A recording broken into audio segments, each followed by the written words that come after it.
दोस्तों नमस्कार, मैं हूँ विनीता यादव और आप देख रहे हैं न्यूज़ नशादत हर खबर की। शेयर बाजार में कभी-कभी ऐसी तेजी दिखती है जो सिर्फ आंकड़ों से नहीं बल्कि कई बड़े सवालों को भी खड़ा करती है। इस समय चर्चा में है टोटल अडानी का टोटल गैस शेयर जिसने महज 2 दिनों में तकरीबन 37% की छलांग लगा दी।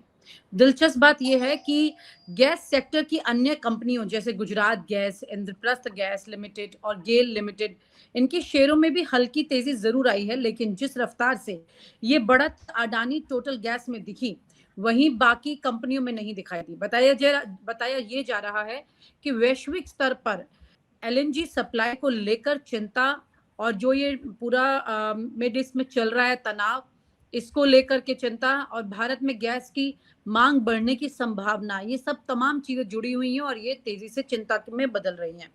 जब सप्लाई को लेकर एक अजीब से तरह की इनसिक्योरिटी हो जाती है, तो भी ऐसा होता है कि ऊर्जा कंपनियों के शेयर जो होते हैं, उनमें काफ़ी तेज़ी देखी जाती है। लेकिन बाज़ार में अब एक बड़ा सवाल ये उठ रहा है कि अगर वजह गैस सेक्टर की है, तो सबसे बड़ी छलांग सिर्फ एक ही कंपनी में क्यों दिखाई दे रही है? यहीं से ये बहस शुरू हो जाती है।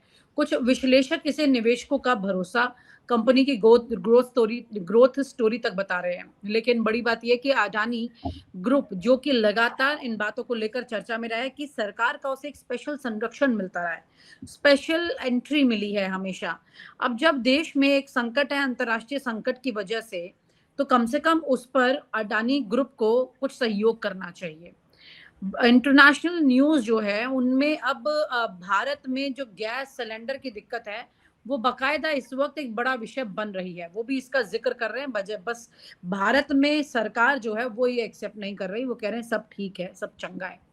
बड़ी बात ये है कि अडानी जो कि इस मार्केट में है, वो गैस सप्लाई संकट में किस तरह से देश की मदद कर सकता है और क्या उसे करना चाहिए। लेकिन उस वक़्त में जो कहा जाता है कि एक स्टोरेज कर लेना, काला-बाज़ारी शुरू हो जाना, इस तरह के अक्सर लोग काम करते हैं। लेकिन अडानी जी को ऐसा नहीं करना चाहिए क्योंकि उनको स्पेशल एंट्री मिली है कई चीज़ों में। इसी पर चर्चा करने के लिए हमारे साथ वाहिद जी जुड़ रहे हैं, उन्हीं के साथ इस चर्चा को आगे बढ़ाएँगे और कैसे ये तमाम चीज़ें चल रही हैं, ये समझने की ज़रूरत है यहाँ पर। सर ये बात है कि अडानी ग्रुप जो है, उसे तो स्पेशल यहाँ पर प्रिविलेजेस मिले हैं। ये प्रिविलेजेस इस सरकार में मिलने के बाद कुछ तो प्रिविलेज सरकार को भी देना चाहिए ना आज इस ग्रुप को। हाँ, बिल्कुल देना चाहिए मगर सवाल ये है कि आप जानते हैं कि इस सरकार पर किस तरह के इल्ज़ाम लगाए जाते हैं कि ये बेसिकली एक ही कंपनी को, हालाँकि अंबानी भी शामिल होता है मगर अडानी एक ही कंपनी को पर्सनली तौर पर फ़ायदा पहुँचाने की कोशिश की जाती है। एक तो ये भी वजह है, पर इस विश्लेषण में हमें ये भी देखना चाहिए कि अडानी के जो समझौते हैं वो जो शैले गैस है वो आपकी अमेरिका से भी आती है और ऑस्ट्रेलिया से भी आती है। यानी हॉर्मुज जल डमरू जहाँ यानी कतर, बहरीन इन इलाकों से या ईरान से जो आने वाली गैस है, उसके अलावा भी इस कंपनी के पास अमेरिका और ऑस्ट्रेलिया से आती है, जिसका मेरे ख़्याल से रास्ता अभी तो खुला है, क्योंकि अमेरिका से आने वाली गैस मेडिटेरियन सी होते हुए आराम से लाल सागर पार करके पहुंच सकती है, जो कि पहुंच रही है। तो ऑब्वियसली गैस की किल्लत एक उतनी भारत में नहीं होनी चाहिए, क्योंकि भारत में अडानी के द्वारा जो गैस आ रही है वो होर्मुज से बहुत नामात्र है, आ रही है। तो ये जो रेट बढ़ाए जाएंगे या फिर शॉर्टेज दिखाई जाएगी, तो फिर ये भी कोई ना कोई गेम हो सकता है, क्योंकि निश्चित रूप से जो घरेलू गैस है या औद्योगिक गैस है, उसको भी समझने के लिए ज़रूरी है कि नीयत क्या है। अगर आपदा में अवसर की नीयत है तो फिर अलग है, क्योंकि मैंने आपको बताया कि अडानी के यहाँ गैस जो है वो अमेरिका और ऑस्ट्रेलिया से भी आती है और बड़ी तादाद में इसकी आपूर्ति होती है। तो यहाँ जो स्टॉक है या इनकी अडानी की जो गैस है वो पूरी तरह ब्लॉक हो गई हो, बंद हो गई हो, ये नहीं है, क्योंकि आप जानते हैं ऑस्ट्रेलिया नीचे की तरफ से रास्ता आता है और वो उसका बीच में कहीं अरब सागर का दूर-दूर तक कोई लेना-देना नहीं होता है। तो ऐसी कंडीशन में ये स्थिति को आप समझ सकते हैं कि ये फिर एक आर्टिफ़िशियल मसनूई इस आपदा में अवसर जिस तरह ये सरकार उठाती रही है या अपने लोगों को उठवाती रही है, उसी तरह की कहानी है। इसमें तो बहुत ज़्यादा विश्लेषण की ज़रूरत ही नहीं है। अगर ये हाँ, फायदा नहीं दिखा रहा है और अगर शॉर्टेज दिखाई जा रही है तो क्लियर कर देना चाहिए कि कतर से या आपकी अरबों सागर से जहां पर युद्ध चल रहा है वहां असल में गैस आ कितनी रही है अडानी की। तो अगर ये आप क्लियर कर लेंगे तो आपका जो है मैटर क्लियर हो जाएगा कि कितने प्रतिशत जो है आपकी एलएनजी जो है वो आपको आती है इन तमाम इलाकों से, तो बताएं। और अगर उसके बावजूद आप शॉर्टेज कर रहे हैं और रेट बढ़ा रहे हैं तो इसका मतलब ठीक है, आपने एक आपदा में अवसर देखा है, बस उसके अलावा और क्या है।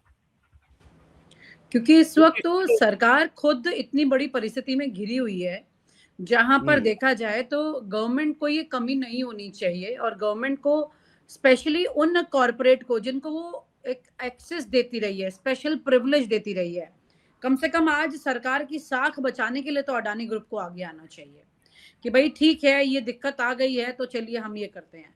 वहां रिलायंस जी का पता चलता है 300 बिलियन पर वो रिफाइनरी जो है वो वहां पर लगाने जा रहे हैं, ट्रंप उनको न्योता दे रहे हैं।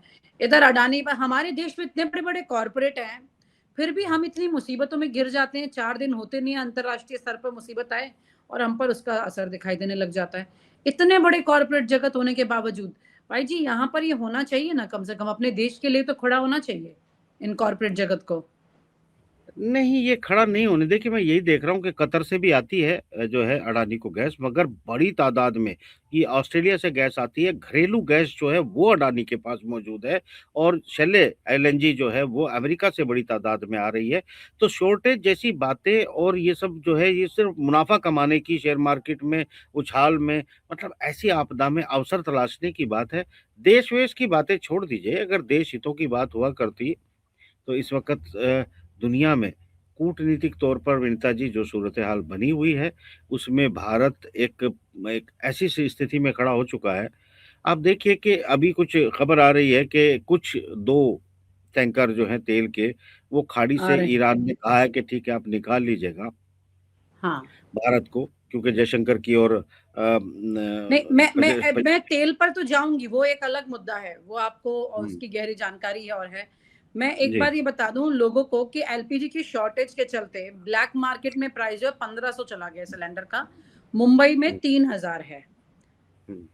मतलब इस तरह से ये ब्लैक मार्केट बढ़ेगी, ये सरकार जानती है, कोई नई चीज नहीं हो रही है, ये एक यूजुअल सिचुएशन है, ये होना ही है, ये आम जन भी जानता है, रिक्शे वाला भी जानता है। तो सरकार ऐसी परिस्थितियों में क्यों नहीं ऐसा काम करती जिससे कि आम जन के सामने, अब यहाँ पर ये कह दिया जाएगा कि ये तो अंतरराष्ट्रीय संकट है तो सबको झेलना होगा, तो इसमें गवर्नमेंट का कोई रोल ही नहीं नहीं, है, इस गवर्नमेंट एकदम अंतरराष्ट्रीय से आउट क्यों हो संकट जाती है। एलएनजी के मामले में अंतरराष्ट्रीय संकट भारत के सामने बहुत कम है, क्योंकि घरेलू एलएनजी, ऑस्ट्रेलिया की एलएनजी, अमेरिका की एलएनजी अडानी के पास मौजूद है।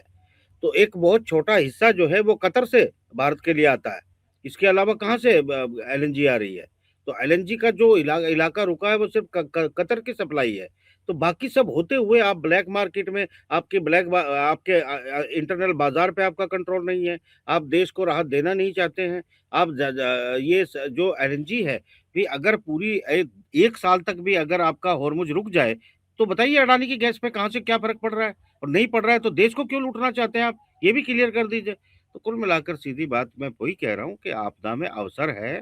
तो अगर शोर मचा है मीडिया में कि गैस और तेल और मुझ में बंद हो चुका है, पूरी दुनिया का नहीं हुआ है। अलबत्ता कभी कभार अडानी जो है वो रशिया से भी एलएनजी लेते रहे हैं। तो ये जो इसको मैनेज करने की स्थिति है तो पता ही था सारी चीजों का। वो अलग बात है कि नतीजे इनको नहीं पता थे, नतीजे नहीं पता थे, सरकार को ही नहीं पता थे, मोदी जी को ही नहीं पता थे। तो पता होते तो वो उसी तरह के इकदाम उठाते कि वो जब वहाँ बच्चियां मारी गई थी, भारतीय मीडिया और सोशल मीडिया पर चर्चित जो है मेलोनी मेलोनी ने भी जो है इटली की प्रधानमंत्री ने निंदा कर दी है उनकी। तो मोदी जी तो निंदा नहीं कर पाए खुले तौर पर। जो बच्चियां मारी गई थी ईरान के अंदर, ईरान पे जो हमला था डिप्लोमेटिक, बहुत सारी चूक हो चुके हैं। उसके बावजूद भी ईरान ने भारतीय टैंकरों को निकलने की इक्के दुक्के की परमिशन दी है। तो मगर जो अभी फंसे हुए हैं वो अब वापस जाने की दी है कि नहीं दी है यह भी क्लियर नहीं है। तो भारत को तरस खाकर एक ये जो है सोचा चलो ठीक है भाई ये ऐसे ही है, निकालने दो इनको। तो कुछ ना कुछ, ये भले ही निंदा नहीं करते, भले ही समर्थन में नहीं खड़े होते, बल्कि पूरी तरह इजराइल के साथ जाकर खड़े हो जाते हैं कि इजराइल को हम अपने भारत के गांव-गांव तक पहुंचा देंगे, और भारत इजराइल के हवन किए जाते हैं, इजराइल के झंडों पे नंगे नाच होते हैं देश के अंदर। उसके बाद भी ईरान कहता है ठीक है, और के तो नहीं निकलने देते, चलो भारत के थोड़े से निकलवा देते हैं। तो कुल मिलाकर बात स्थिति ये है, ना शर्म जी, है, ना रहम है। जी, शर्म है, ठीक। ना रहम है।